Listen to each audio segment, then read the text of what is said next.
Thank you.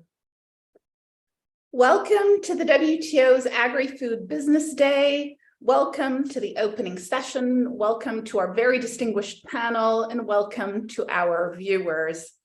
This is a two-day event, the first of its kind, in which the WTO sounds out the business community and farm leaders on how well the multilateral trading system is contributing to global food security. The goal is to examine the obstacles to trade that the agri-food business sector faces. Agri-Food Business Day will be divided into 5 roundtables in addition to its opening and closing sessions. These roundtables will address the following 5 topics. First, resilient global food and agricultural value chains. Second, food standards for better functioning global value chains. Third, trade facilitation, digitalization, and e-commerce. Fourth, the environmental sustainability of global value chains. And fifth, industry views on the rules-based multilateral trading system. With us in this virtual event will be a large number of CEOs of important agri-food businesses, industry and farm leaders, as well as very distinguished WTO ambassadors and agricultural attachés. My name is Doa Abdelmotal. I'm Senior Counselor in the WTO Agriculture and Commodities Division, and I'll be moderating today's opening session. I'll be putting 2 rounds of questions to our panelists, after which I'll be opening the floor to questions from viewers, time allowing. Viewers can send questions to dialogues@WTO.org. Many of you have already done so, so a very big thank you to all of you for this very high level of engagement. It is my sincere hope that viewers will stay with us throughout the 2 days for this exciting event.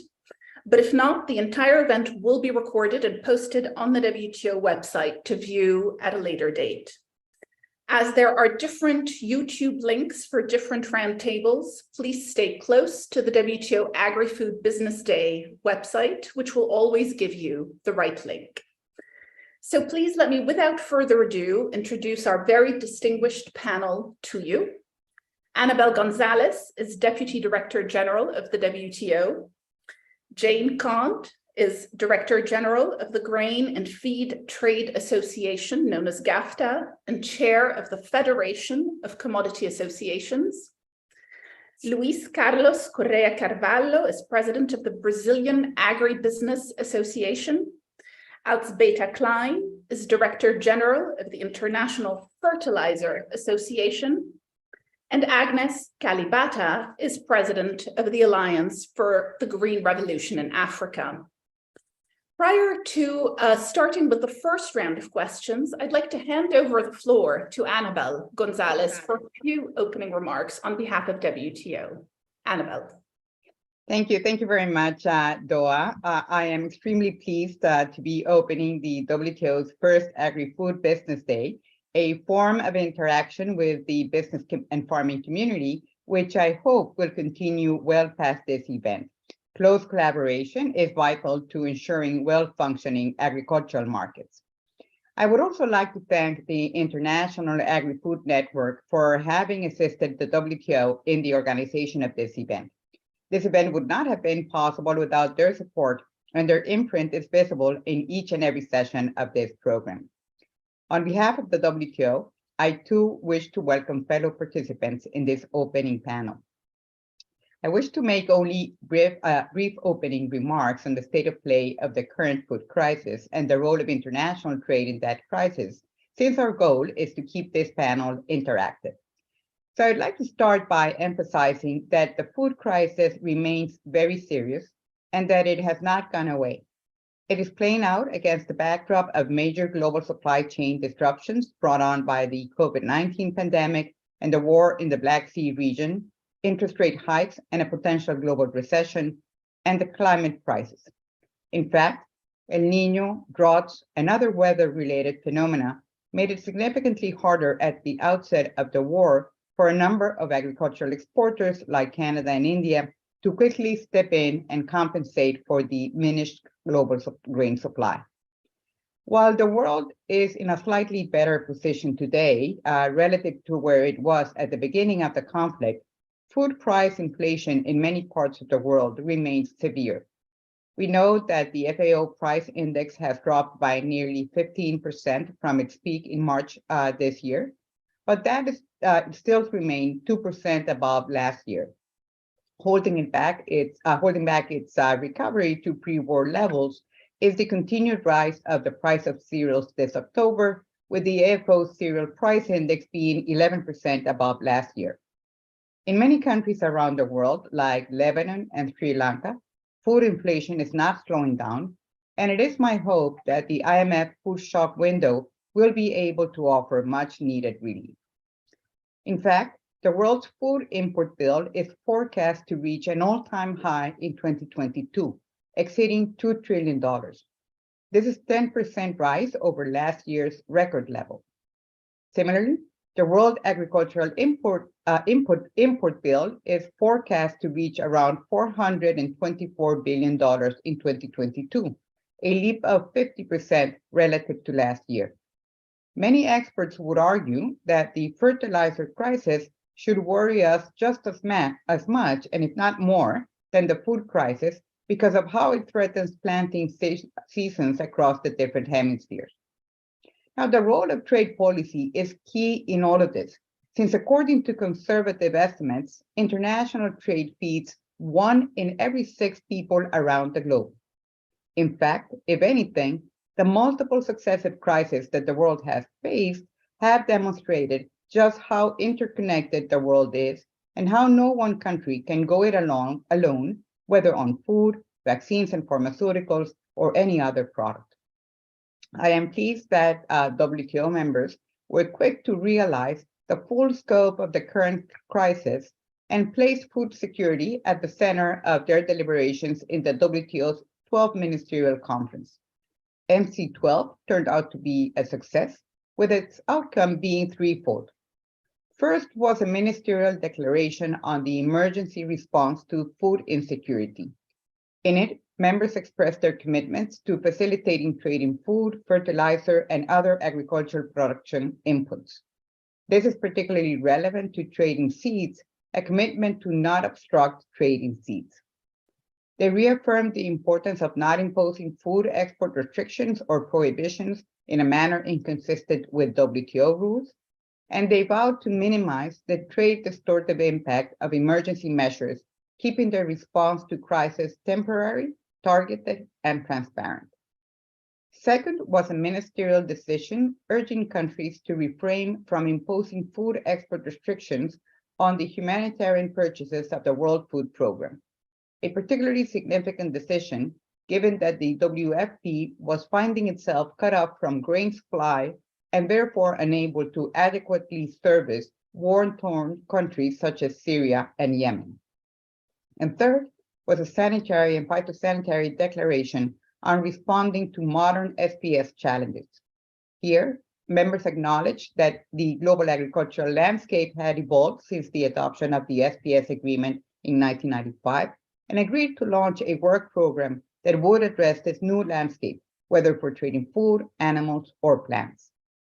But clearly, the multilateral trading system must do more, much more, and I hope that the WTO's first Agri-Food Business Day will help members chart the way forward. Back to you, Doa. Thank you very much, Annabelle, for these opening remarks. Very sobering. The food crisis remains very serious. And thank you for giving us an overview of how WTO members have reacted in MC12 and the decisions that were taken. Let me now start with the first round of questions, and no surprise, I'd like to start with you, Agnes. It's hard to believe, Agnes, that the United Nations Food System Summit was held only last year. It feels like we're in a completely different world today. Are you disappointed in the magnitude of the ongoing food crisis that you're seeing? And can the UN Food System Summit still give us some orientation? Thank you for this question, but also thank you for having me. Really excited to be part of this conversation. But let me start with the excitement before I go to the disappointments. The excitement for me is that we are having this conversation. You're having the first ever Agri-Food Day with World Trade Organization. How cool is that? You know, this is something we've been expecting and hoping for, and really hoping that food can be part of the mainstream conversations around trade, because you know there's a whole lot of people that depend on trade for food security. So I'm really glad that we are having these conversations here. The second bit is at COP27, we also saw a whole lot of engagement on food, and a number of issues came up with soil recognition for the need to increase productivity, and I saw Alberta here. And for Africa, the whole idea of using and ensuring that farmers have access to technologies that improve yields, good seeds, access to fertilizers, this is not something that we can not bank on and not degrade the environment. One of the biggest degraders we keep saying is poverty, and poor farmers degrade the environment faster. So I hope that these two, the point that was called out at COP27 of increasing productivity is something we can bank on. But COP27 was having a conversation around food and food systems because of the Food Systems Summit and because of what the Food Systems Summit brought into our midst. Just highlighting and being able to have a conversation around food system that recognizes that we need food system to deliver food, but we also need to understand that food systems are part of the problem of the emissions we have in our world. So we are very excited to see that this conversation is beginning to take shape, and food is being put at the center stage. There are a number of things that we could continue to expect and hope that we can use as we go forward. I hope that for us in Africa, the crisis that is happening is a wake-up call to think about how we can diversify into production systems that allow us to not just feed people, but also take advantage and stay within environmental limits, because we do have food groups that can allow us to do that. We can diversify into these commodities and really make sure that we're doing the right thing. The second part is take advantage of the African Free Continental Trade Area that until now, trade within Africa remains below 15% or around 15%, when the rest of the world has the 77% trade. And yet, we know that largely Africa is trading a lot of food commodities. Sub-Saharan Africa alone is importing $23 billion worth of food, when the rest of Africa takes it up to about 50 billion. So the opportunity for us to trade in food is there. But the biggest opportunity is what it offers when you look at the backward linkages to dealing with the challenge of poverty, to dealing with the challenge of environment, and to ensuring that we are being more inclusive. The biggest thing that the Food Systems Summit opened our eyes to is just how our food systems have gradually, as a result of COVID-19, but also as a result of all this stuff that is going on, have gradually gotten out of the reach of the majority of people out there. So we have a whole lot of families who have, especially women, that are struggling to put a decent meal on the table. So for me, the food system, I'm not disappointed. I think the Food Systems Summit was in the right place at the right time to be able to wake us to the challenges and to prepare us for what we need to be doing now. So I feel like we are more prepared as a world, because 193 countries were engaged, 166 countries participated. You wanted the numbers. 166 countries participated in the summit, 73 heads of state participated in the summit, and all these countries, over 112, have put forward statements of what they're going to do differently in the Food Systems Summit. We reached 3.5 billion people. These are people that are looking for a difference in the food system. My last point here is, I think what would be really, really the biggest opportunity of our times as we go into food system thinking will be to see how we can reach consumers differently. I just have a feeling that consumers don't have an opportunity to make the decision that can impact our environment. Maybe they're making the right decisions for things that can impact their lives and their health. And maybe some of that is also not so much in their power, like I just said about women and families that are excluded.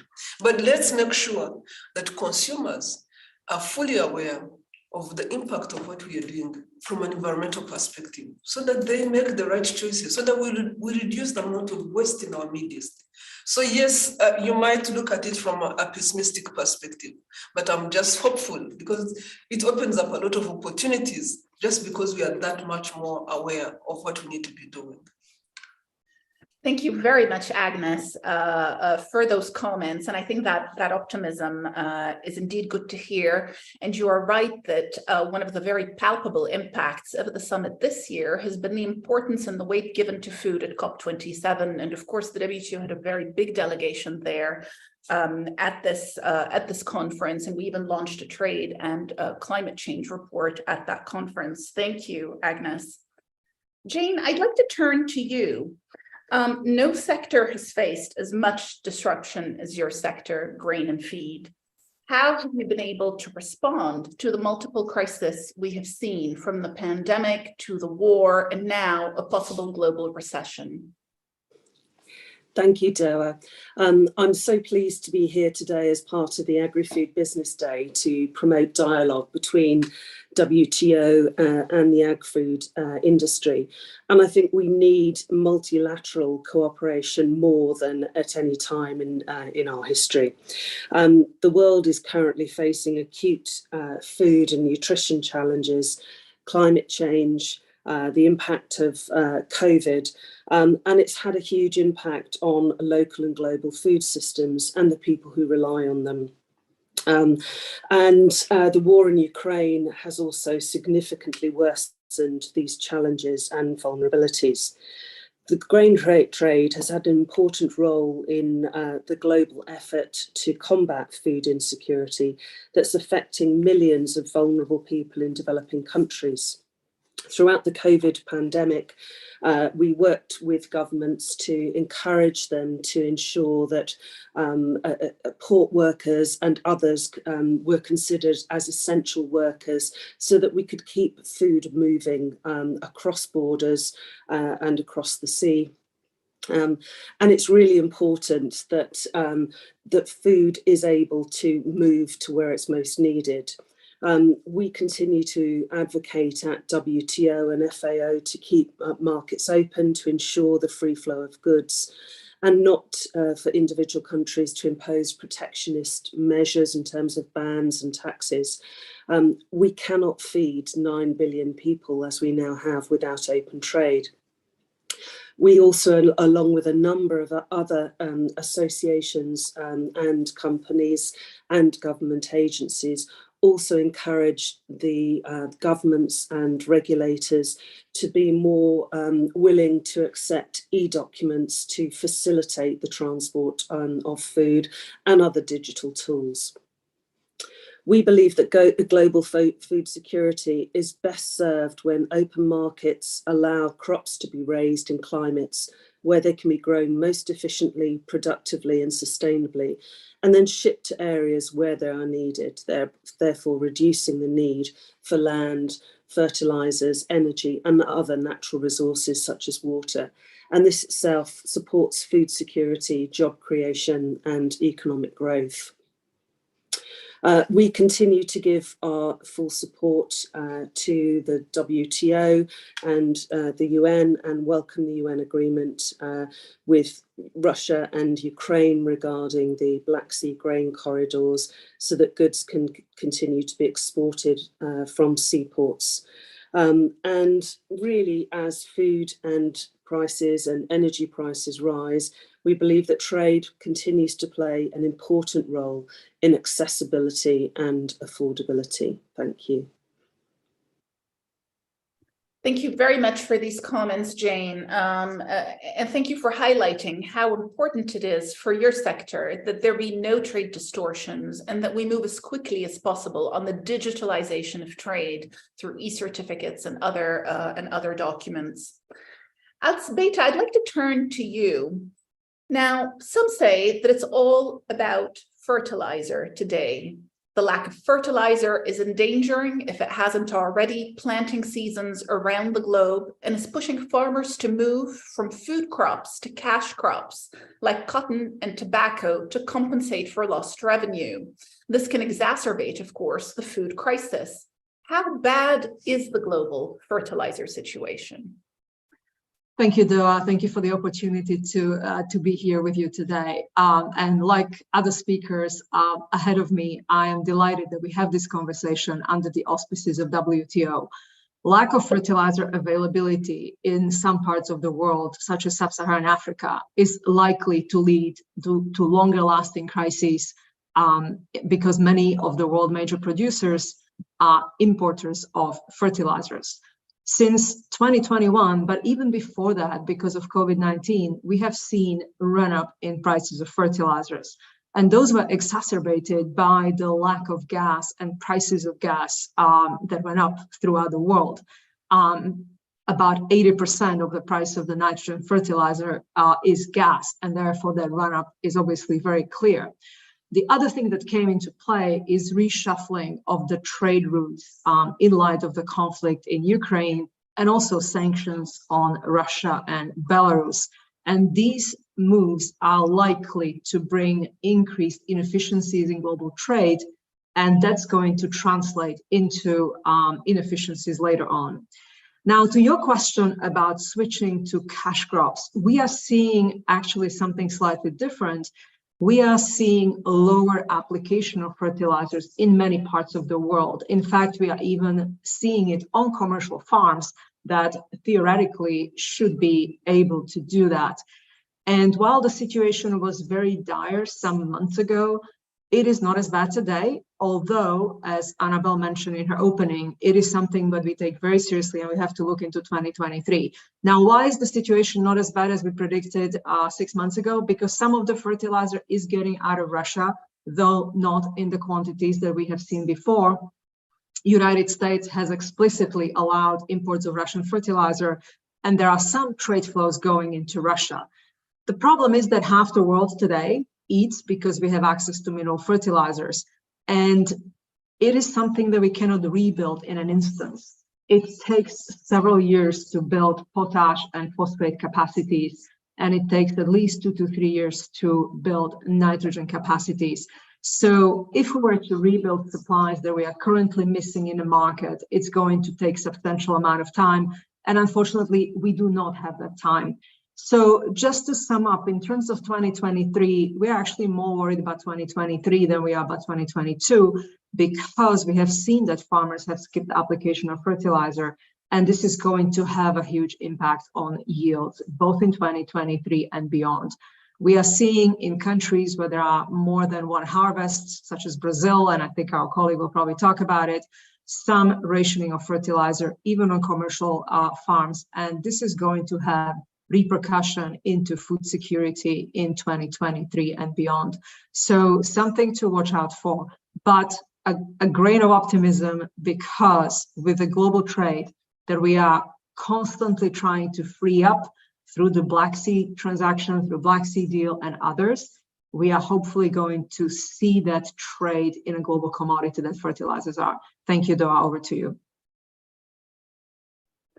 Thank you very much for that overview, Elzbieta. So basically, a lower fertilizer application with a potential impact on yields in 2023. And really, we're in an era of increased inefficiencies, as you have put it, because of trade route disruption and so many other factors.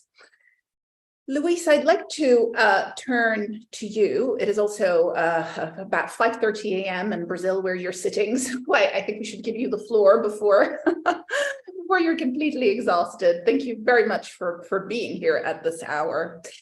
Now, Brazil, Luis, is not a minor player in agricultural trade. By the year 2030, Brazil is expected to surpass both the US and the EU combined as an agricultural exporter.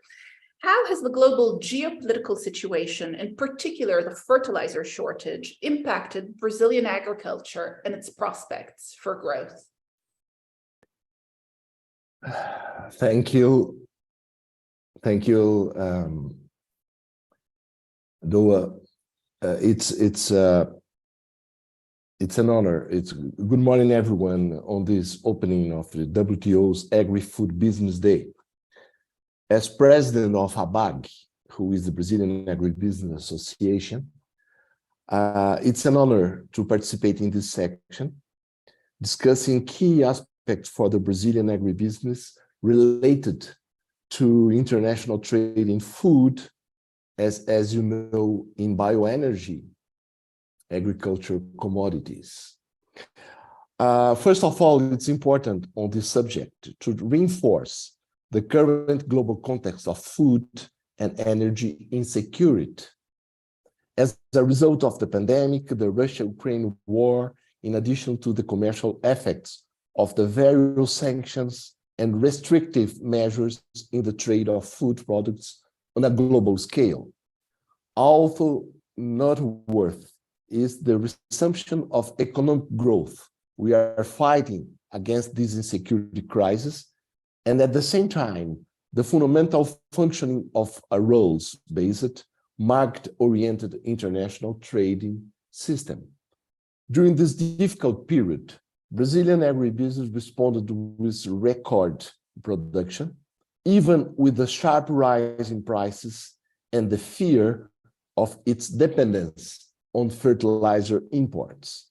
In 2021, for example, Brazilian agri-food exports totally $120.6 billion for an agribusiness surplus of around $105 billion.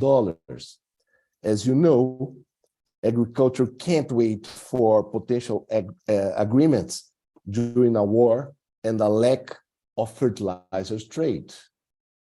The prices of agricultural commodities supported the growing investments of Brazilian farmers and processing industries. I'm sorry, of my dog is here, so I'm sorry. Allowing all these records obtained. There was no shortage of fertilizers, even expensive ones, and the warning about this risk woke the country up to an investment program aimed at reducing this crucial dependence on fertilizers. We are aware of Brazil's relevance in providing food surpluses as well as in reducing greenhouse gas emissions, expanding production in a sustainable way. For Brazil, equilibrium in our food and bioenergy productive chains is fundamental for our development. A sustainable agricultural production means to resort to sustainable intensification in our production based on our efforts in science and long efforts in research in our tropical reality. We are adopting land-saving technologies that allow sustainable increases in total production in the same year and in the same area with 2 or 3 crops per year with excellent results as an improvement in our soil biodynamics via cultures integration. Without imposing export restriction or resorting to extra distorting domestic support, Brazil remains contributing to feeding almost 1 billion people worldwide. As everybody, we are suffering with inflation and monetary restrictions. What is important to say is that even with all difficulties, we are expanding production every year. The Brazilian reaction to the fertilizer risks was the search in the first place for the diversification of countries for the importation of essential fertilizers.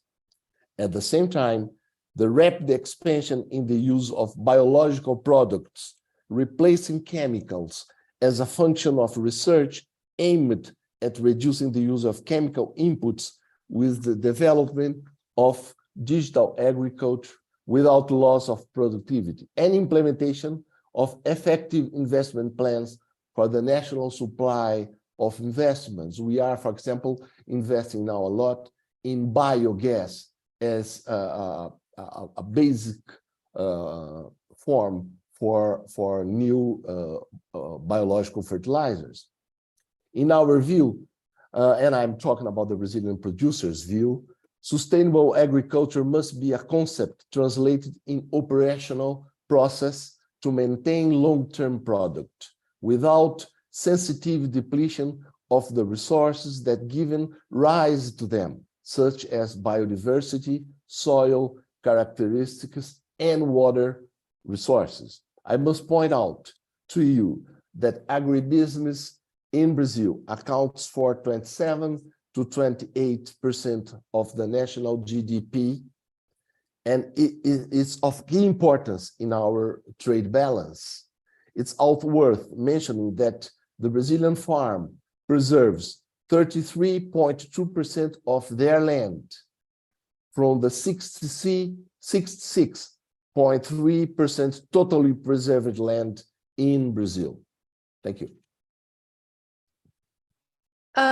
What an excellent statement, Luis, and really eye-opening. I think it demonstrates that from every crisis can come an opportunity. And I think you've really described that opportunity very well in terms of Brazilian investments in sort of reducing crucial interdependence, making Brazilian agriculture a bit more secure, land saving technology, alternatives to sort of polluting fertilizers, investments in biogas.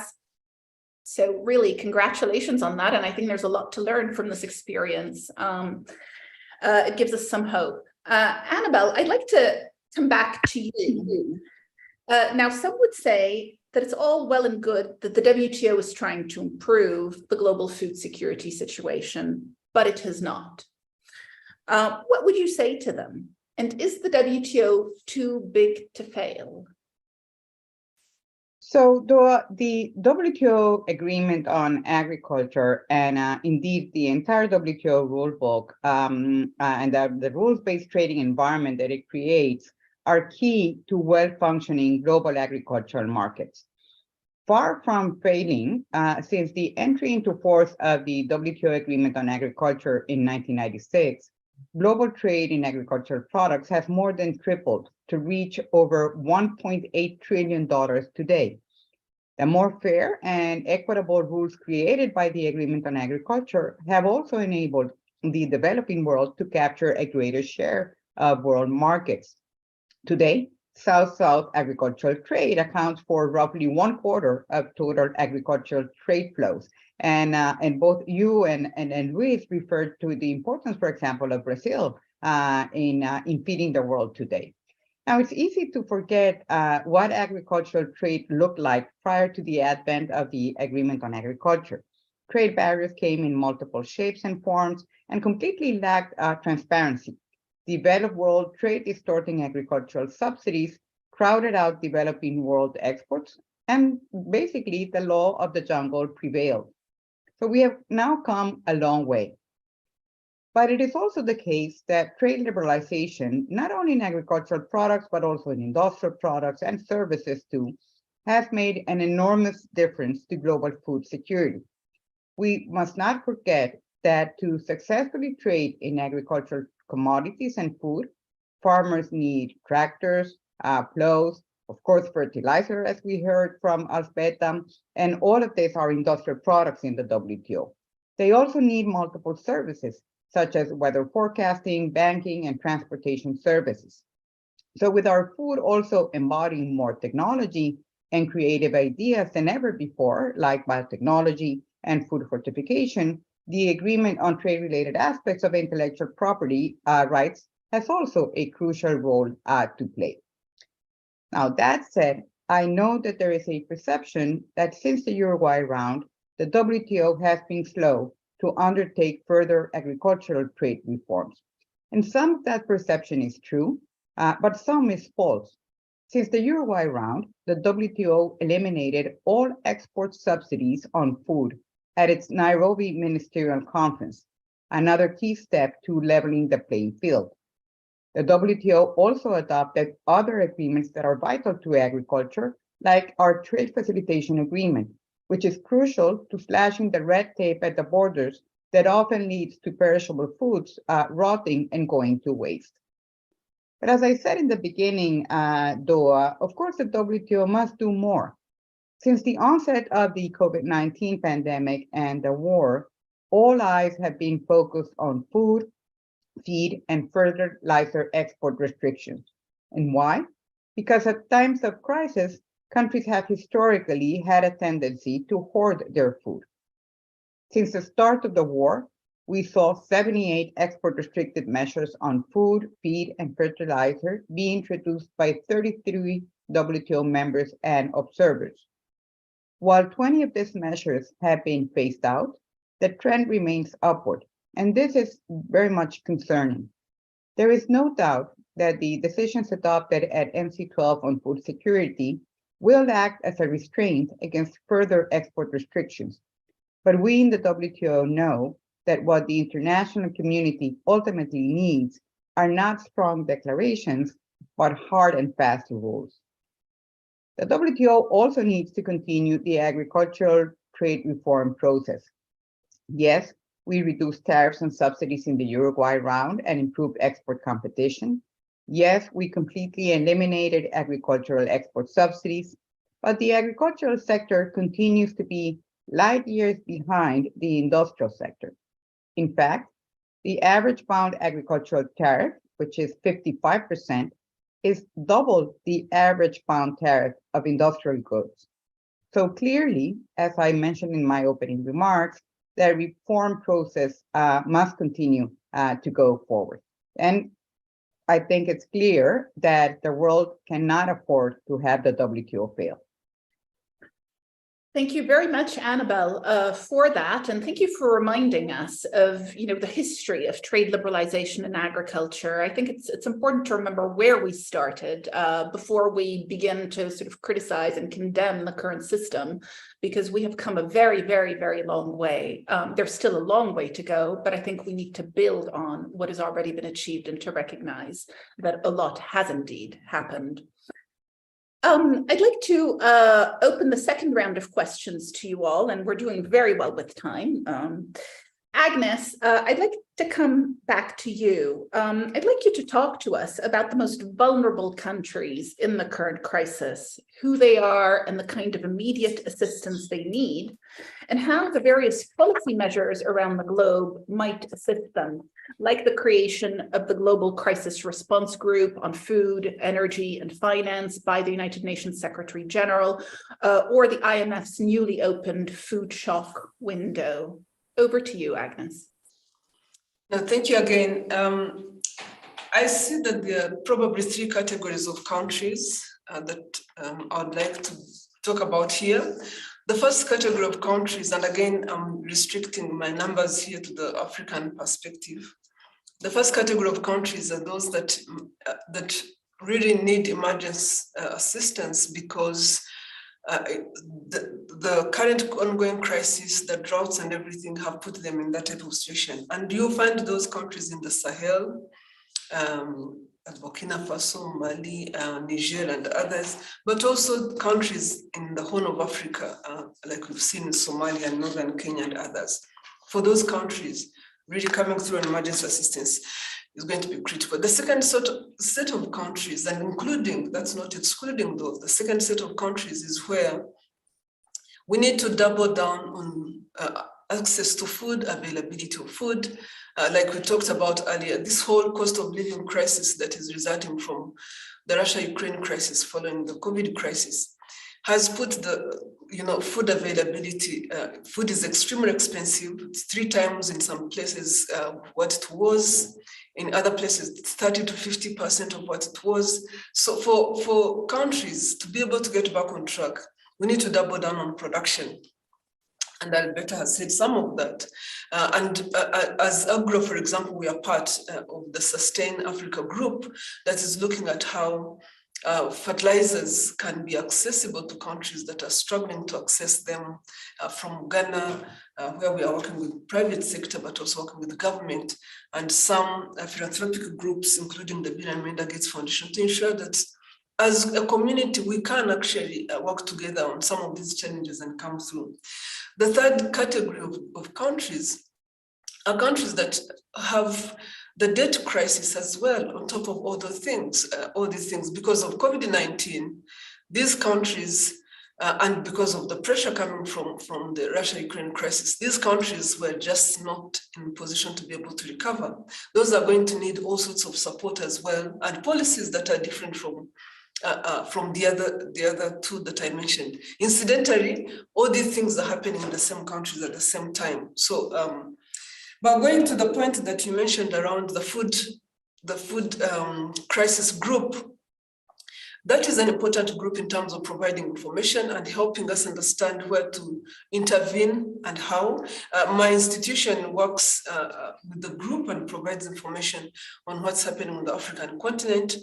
We do provide food balance sheets to ensure that people know where food is on the continent, to ensure that we have a sense of what's happening in the next few months. We do projections as well as we look back. But what this has helped the most is we are able to use this type of information to ensure that countries can still feel comfortable to trade, can feel comfortable not to have export bans, because they have visibility of where food is coming next or where food is available. So the last part of the policies you mentioned around the IMF, I think this is a very welcome, the window that you're talking about is a very welcome opportunity, especially if it is able to do two things. If it is able to help countries deal with the emergency shocks that we were talking about, but also if it is able to help them recover in a sustainable way, in ways that they can actually start building their own capacities. At COP27 again, I listened to heads of state talking about building fertilizer plants to deal with the fertilizer challenge. What was new here is that they were talking about hydrogen-based fertilizers. They were concerned about where we are going from an environmental perspective. So if these facilities that are being put in place can have the right balance between emergency support and development support so that countries can continue the development trajectory, would be extremely well received, but also if we could ensure that it doesn't become a virtual indebtedness trap, in the sense that if you're borrowing money to feed people, honestly, that becomes a debt trap, So I hope that even as we are looking at this as windows to support communities, that we create the right instruments to deal with the challenges that countries are dealing with. Thank you. Thank you very much, Agnes, for walking us through the vulnerabilities and giving them a frame that can help us understand them. And I think coming from you as the sort of special envoy for the UN Food Systems Summit, the message that countries need visibility on trade, they need to know that they can count on the trading system, was a very important message, because indeed, you can continue to conduct food balance sheets and projections and so on, but there's a need for transparency on trade. So those are all very welcome messages and very important.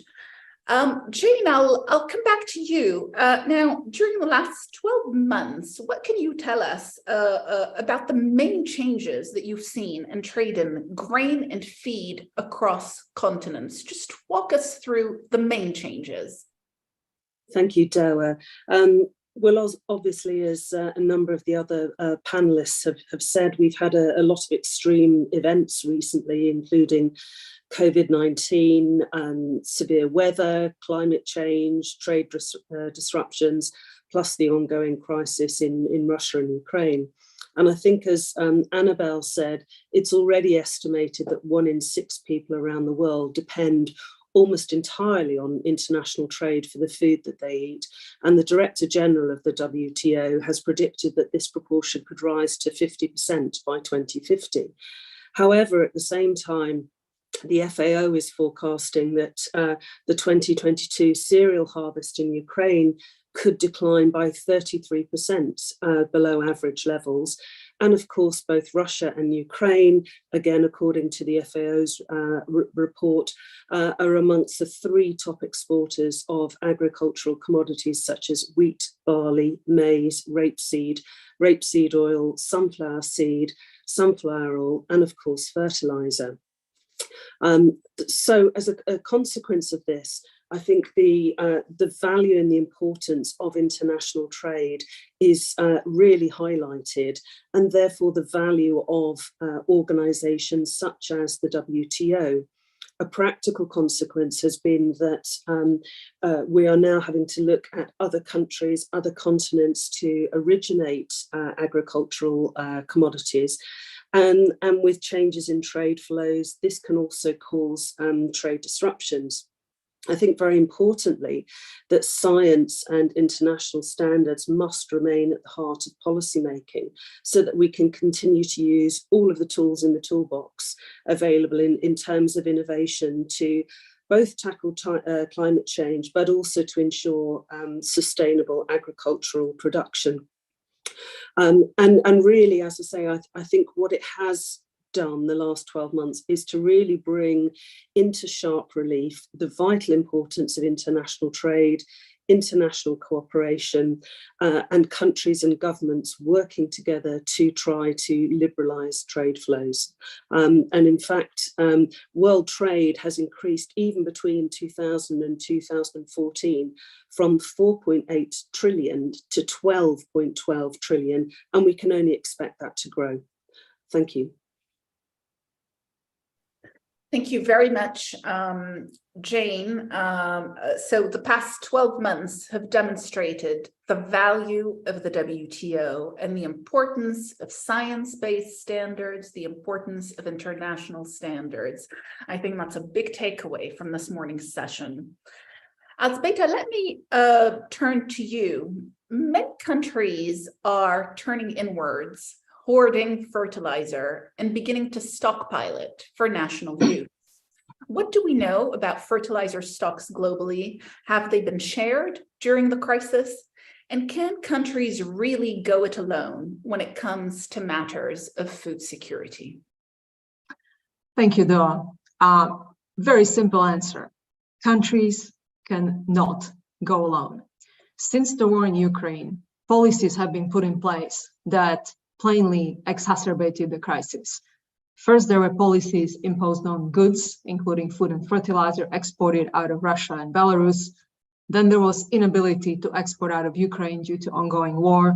In fact, in the first 3 months after the war, over 300 policy interventions were put in place, and 87% of them were imposed on food and fertilizer.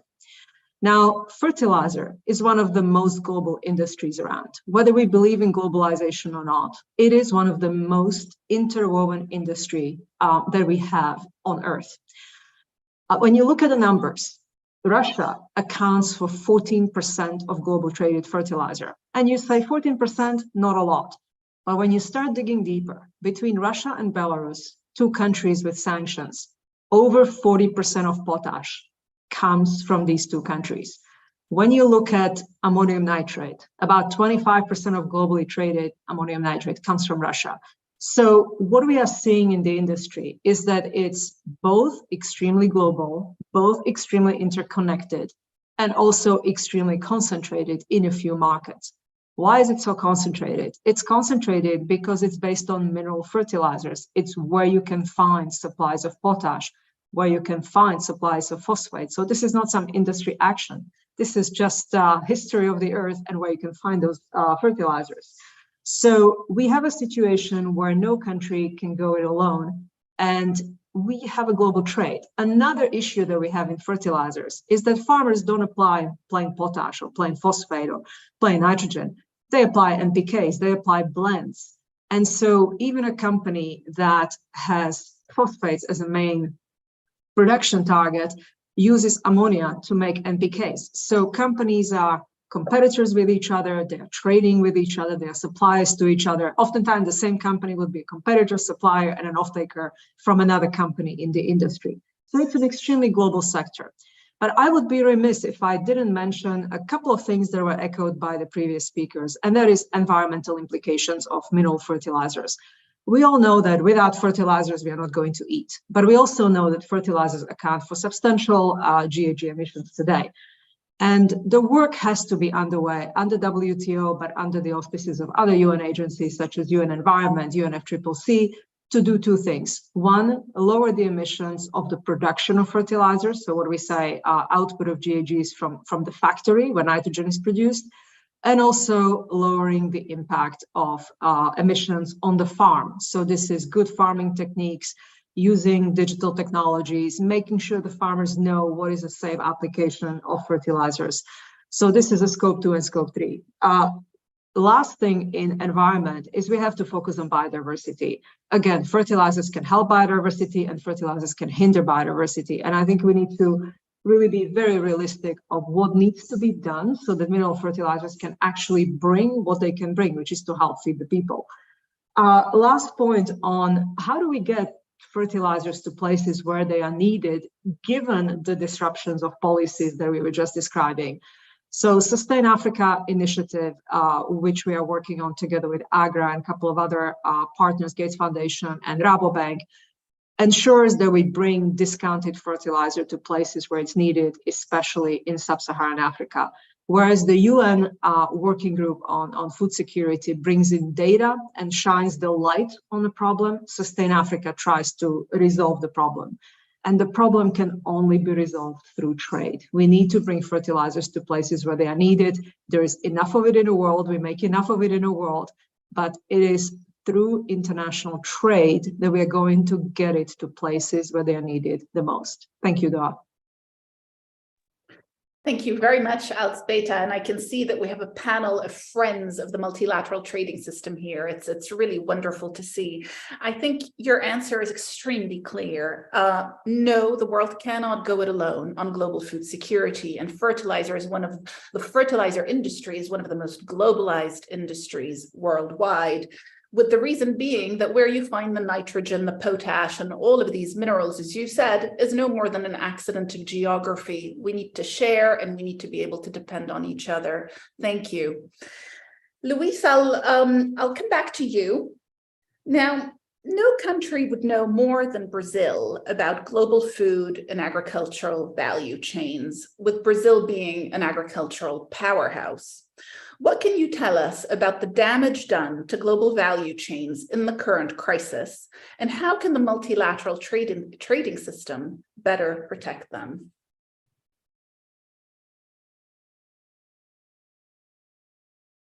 You're on mute, Luis. Sorry. Excellent. When we talk about the Brazilian producers' awareness that nowadays to feed 1 in every 6 human beings under climate change and food insecurity, global trade is essential and will be even more important ahead. WTO is extremely important for countries like Brazil.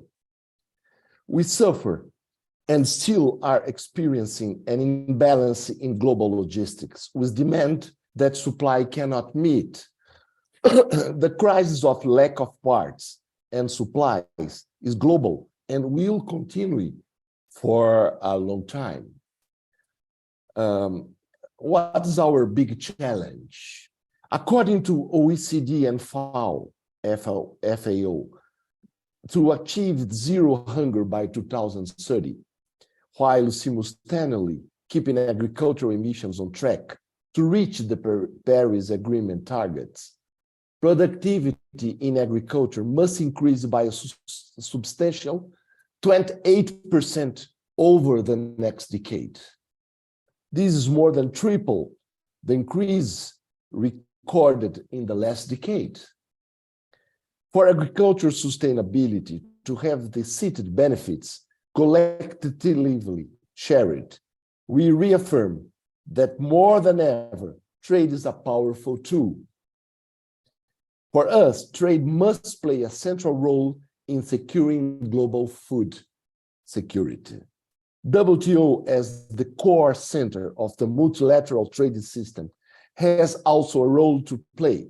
In order to be effective, the WTO must focus on what it can do and especially on what it is mandated to do. The business of the WTO is to promote trade, regulating policies that could distort it, so it can serve as an engine for growth and sustainable development. Evidently, the WTO does not exist in isolation. It must respond to existing global challenges. Current challenges are many and equally pressing.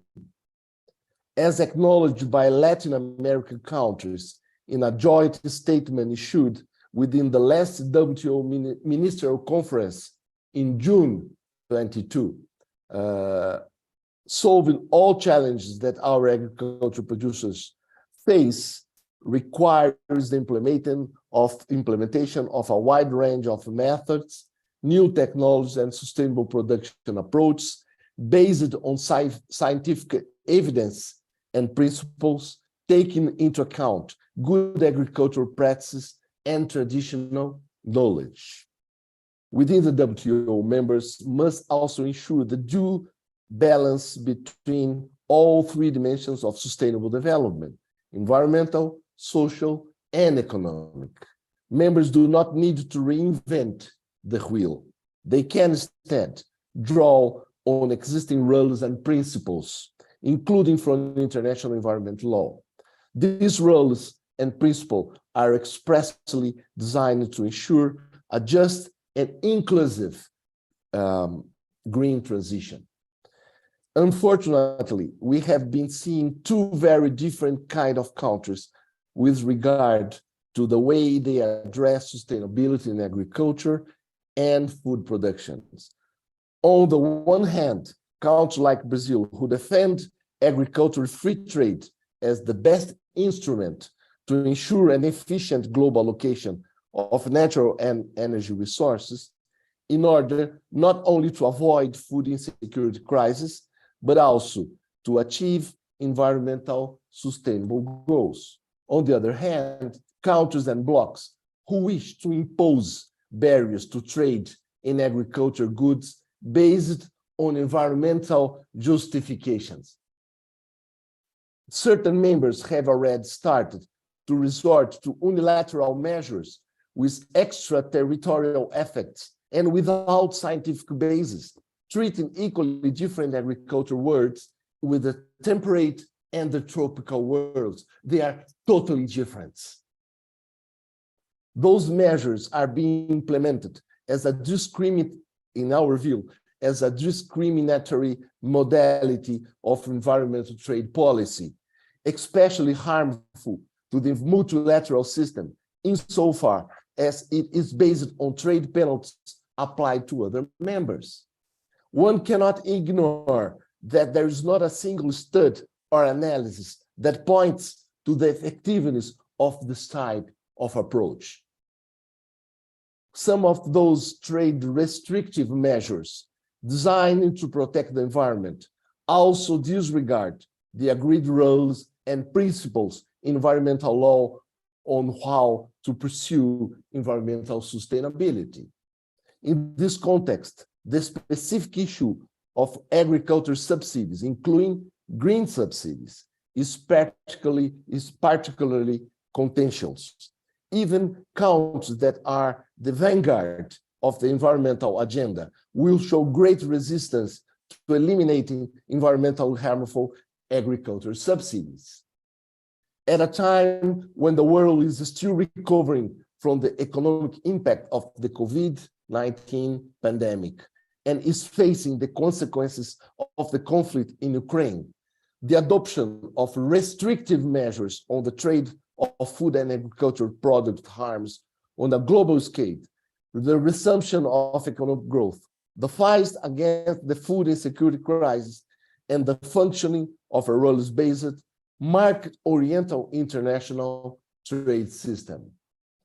In conclusion, the pursuit of agricultural sustainability need not to have trade distortion effects or effects on production, nor to involve transfers received by producers individually.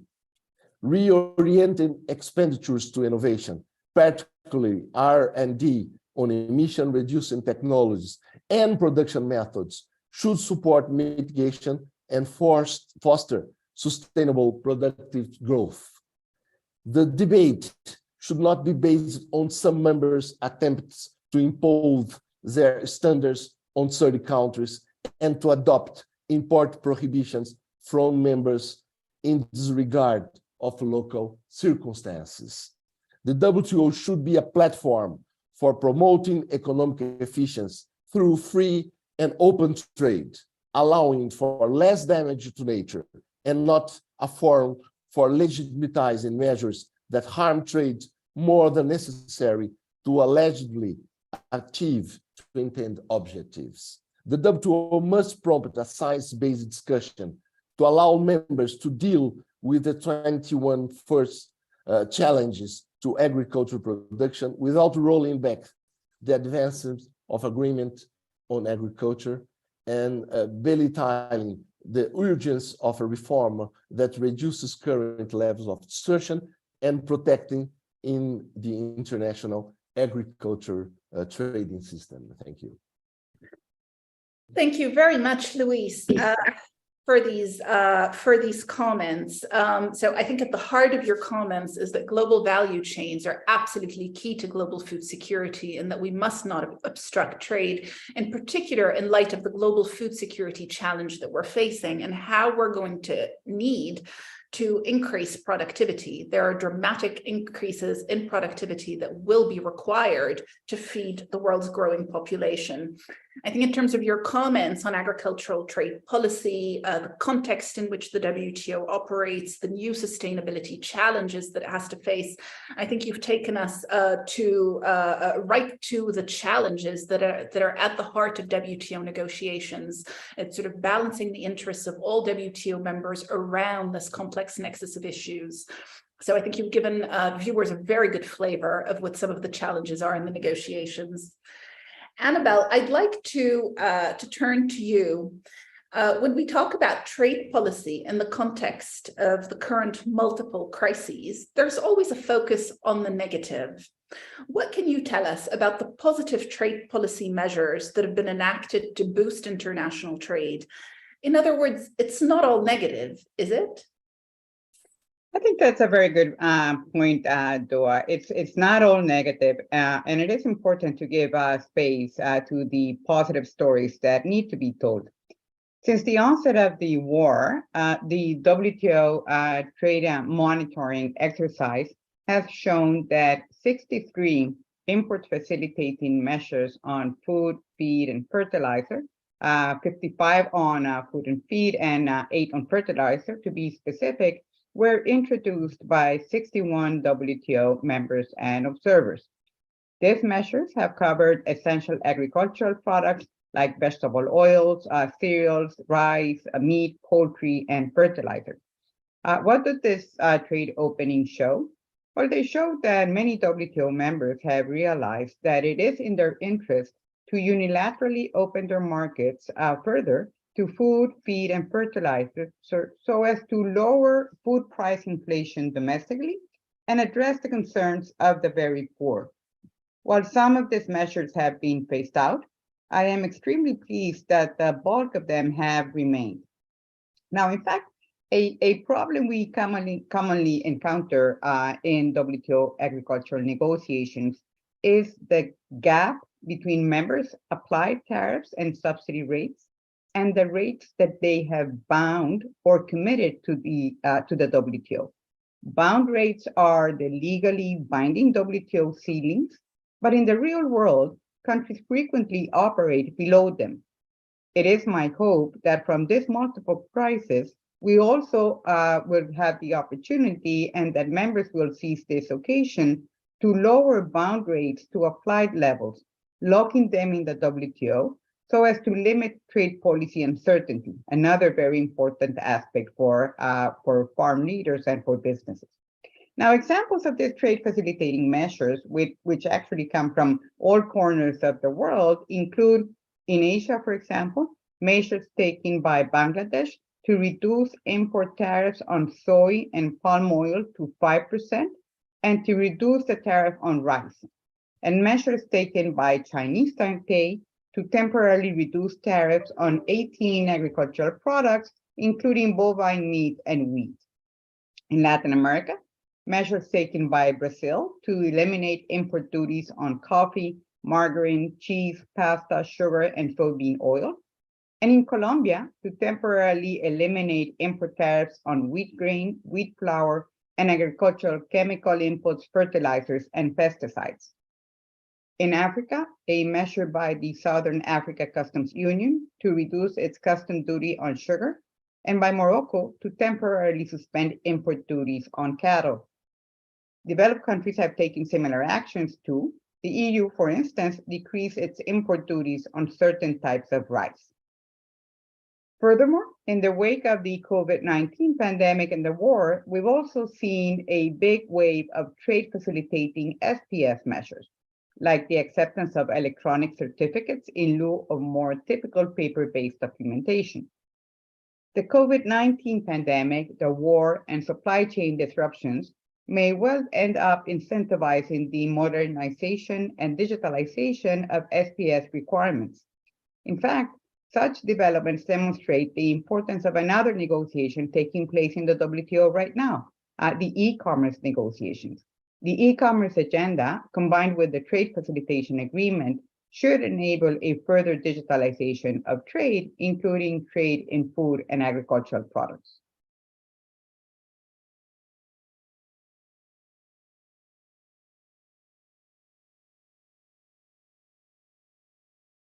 Thank you, Annabelle. Thank you very much. I think your comments have been extremely useful. I think they show that there is a positive story out there, and that what would be great would be to lock in some of the unilateral trade liberalization that we've seen happen in this crisis. So thank you very much for that. We now have some time to take questions from viewers. We have a lot of questions. I'm going to try to shuffle them around a bit. Let me start perhaps with you, Jane. There's a question from a viewer in Ghana who is saying that about 80% of trade in grain takes place under GAFTA contracts. And she is asking whether there have been any changes made to the GAFTA contracts in light of the current crisis, for example, on things to do with insurance within those contracts. Thank you, Doa, and thank you to the person who asked the question. Yes, it is estimated that 80% of world trade in grain is actually shipped on GAFTA contracts. All GAFTA contracts are freely available on our website for anybody to download and adapt, whether you're a member of GAFTA or not. GAFTA has an international contracts committee which meets 3 times a year to review changes either suggested by members to contracts, to review decisions potentially that might have been made in the courts around understanding certain clauses, and also to make changes in respect of changes in trade practices or geopolitical changes. The answer to her question briefly is no, but we have discussed it. There have been a number of changes that we have discussed at the ICC, certainly over the last 2 years, for example, around our force majeure clause, which is known as the prevention of shipment and prevention of delivery clause, how that may or may not potentially apply to COVID-19. Our insurance clause has been updated as a result of changes to the changes in insurance legislation under English law a couple of years ago. But we continue to maintain a sort of a strong monitoring position on GAFTA contracts, on changes that are actually happening at a geopolitical level. And if we feel that there is a necessity to change the contracts or potentially to introduce optional clauses for people to look at, we certainly will do so. And I would strongly encourage any GAFTA members who are watching this, if they have any feedback on our contracts or anything that you think that the committee should be potentially considering, please get in touch. Thank you. Thank you, Jane. Agnes, I'd like to put this next question to you. It comes to you from Morocco, and it's a viewer who is saying, what have the main political forces been that you have seen at the UN Food Systems Summit? And if you had to redo the summit today, what would you do differently? Thank you. I guess I wouldn't say that the summit was political in any way, but definitely the fact that it was anchored in member states and resolutions that have been taken on previous occasions by member states, then definitely you cannot remove the political undertone. The questions that arose that were very critical were around trade and the place of trade and you know, again, earlier on I mentioned how trade is very critical to feeding people. A whole lot of a huge proportion of the population of the world depend on trade to feed themselves.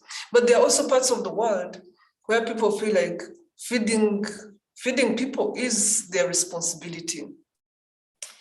And that the whole question that the food system was one of the questions that the food system that was putting on the table, that was calling to question the whole idea of producing food at the lowest cost possible and at the cost of the environment to feed people.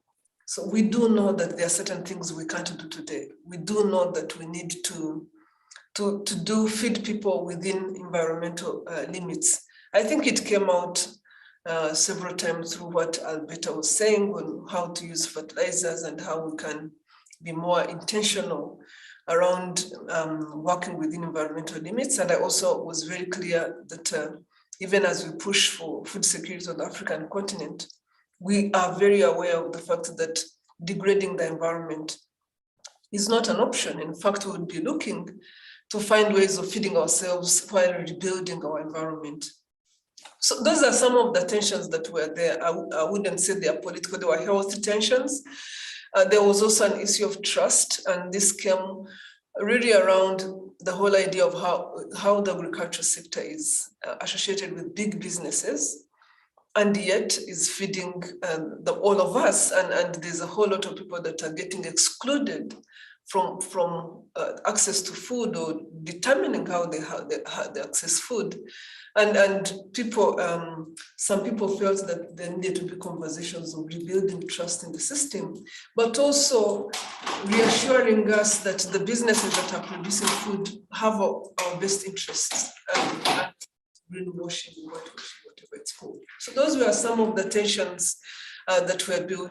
We were very deliberate to ensure that as many voices as possible are heard in the food system, that we built a very elaborate system of reaching people.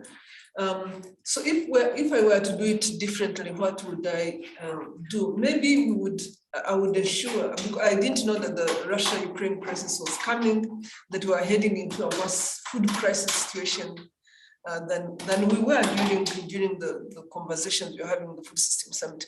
Maybe we would have been even more deliberate around the type of decisions what we took on inclusivity and on environmental protection. We would have been more deliberate around how food is engaged and how food discussions are happening. So right now we are seeing them beginning to show up, but I think being more deliberate on the role of food is an opportunity that we should not miss. Today we know that we could reduce up to 37% of emissions if we only worked on emissions that are coming from food systems.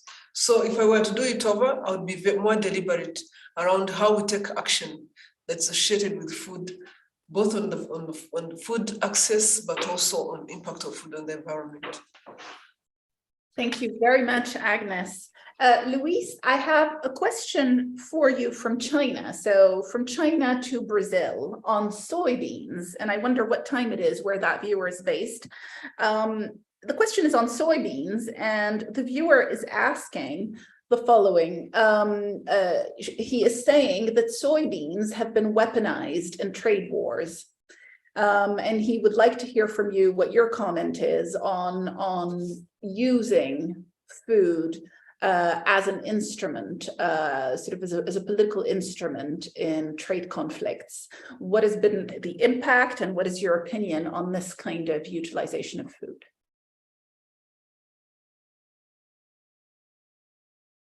Thank you for the question. I tried to say something about it before. That what's going on is certainly that we are living very hard days. It's a practically perfect storm that we are living now, with all problems comes together at the same time, and we don't need much one problem to use. The aspect of food to create difficulties or things like that, to increase the cost or the price of the products for everybody. Certainly, with difficulties, putting difficulties on trade, and talking about soybeans, for example. As we know, soybean it's a fantastic culture that we are not only producing protein, but when you collect the soybeans or when you are buying the soybeans, the oil is coming together, and we have biodiesel. We are substituting diesel. We are really helping a lot with protein producing chickens and pigs, and we are adding value to the protein, certainly in a different countries. For example, that's the case of China. As you know, China is the main importer of Brazilian soybeans in a huge volumes and increasing. And well, I must say we are happy with all this. But what I think is extremely important is that when you are looking for the world is a complicated one. You have all the Occidental area. Eventually, the rich countries or in the temperate area are creating some difficulties. In my opinion, let me tell you that, in my opinion, they are creating problems for themselves. Because when you look for the Orient, when you look for China, you will have easier ways to buy competitive soybeans because of actions like, for example, the Green Deal in a unilateral action, not listen the WTO, and creating this kind of opportunity for the others. So I believe that we are doing really the wrong, we are giving the wrong signals for everybody. That's my opinion. And I must say that all the times I'm discussing things like that, I remember Paul Krugman, you know, the Nobel Prize economist, saying that at the end, productive is all, not actions like this. Thank you. Thank you very much, Luis. Very clear message. Let me move to you, Alzbeta. I have a question to you from France, so where you're sitting. And that question is the following.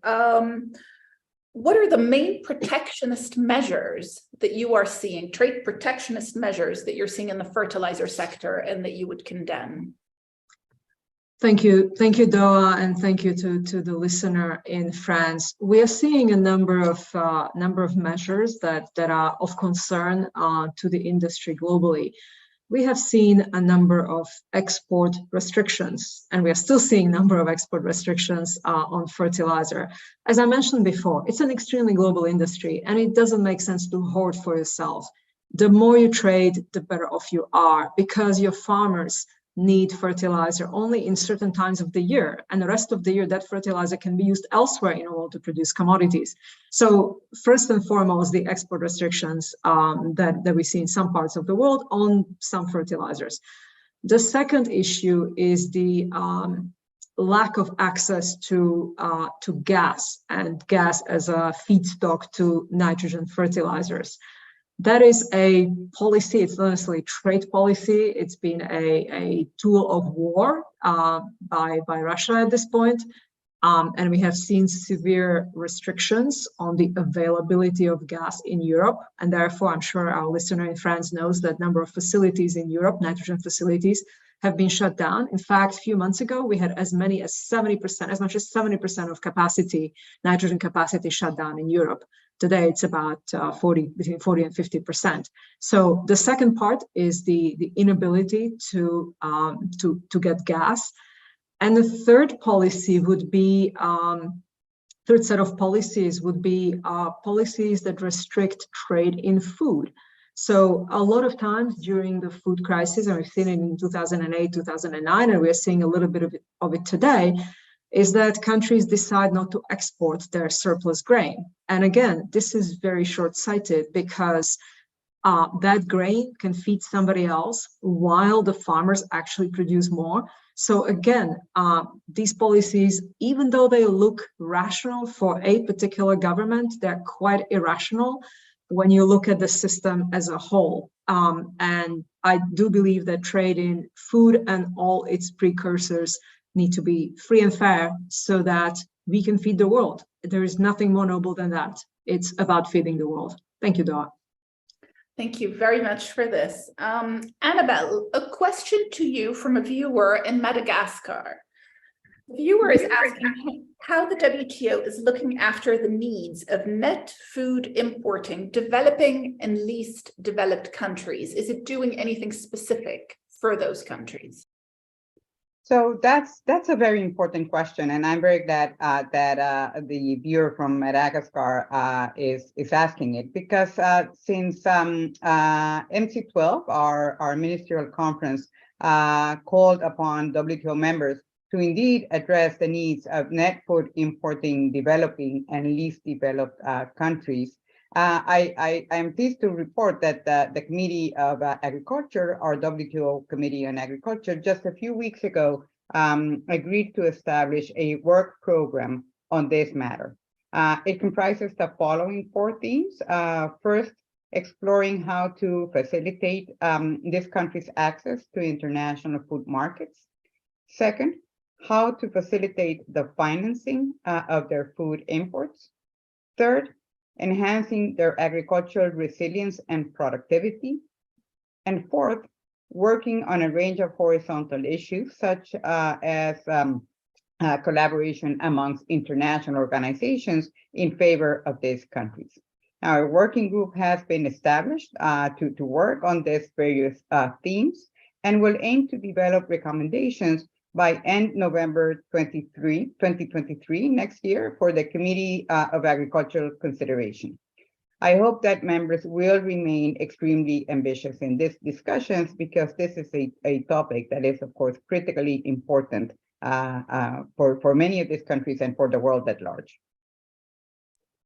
Thank you very much, Annabelle. Given the time constraint, I don't think we will take any more questions from viewers. I think this panel has been extremely rich.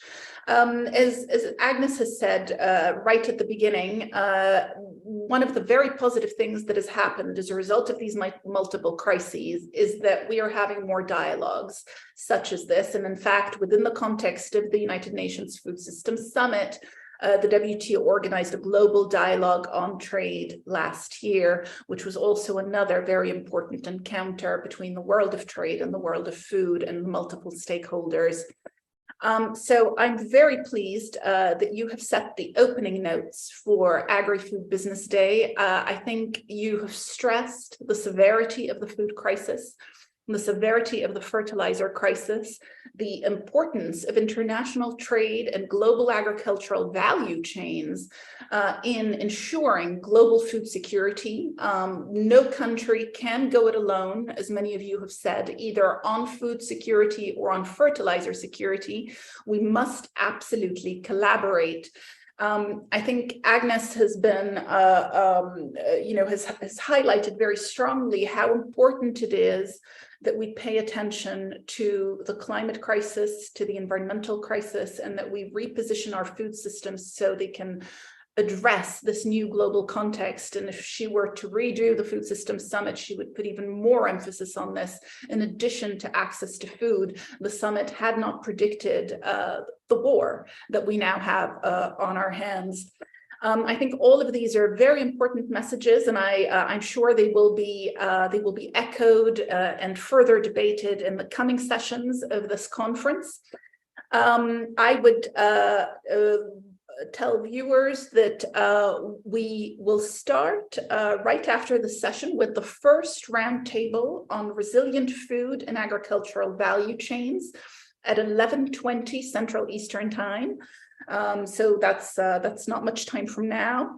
The first roundtable will be moderated by the agricultural attaché of Paraguay, Renata Oviedo. For the link to the next session, please go to the comments section immediately under this YouTube video, and you will find a link to the program of the WTO's Agri-Food Business Day, which will take you to the link for the next session, and it will be the link that you can use for the rest of the day. I want to thank each and every panelist here with me today. I think you have enormously enriched us. I know that I certainly have learned a lot in this discussion, and it is incredible that you've been able to dedicate this time in the middle of all the things that you have to do and the crises that you have to manage to this dialogue. It shows the importance of WTO and your commitment to multilateral trade. Thank you very much, and goodbye to you all. Goodbye. So thank you and goodbye. Thank you.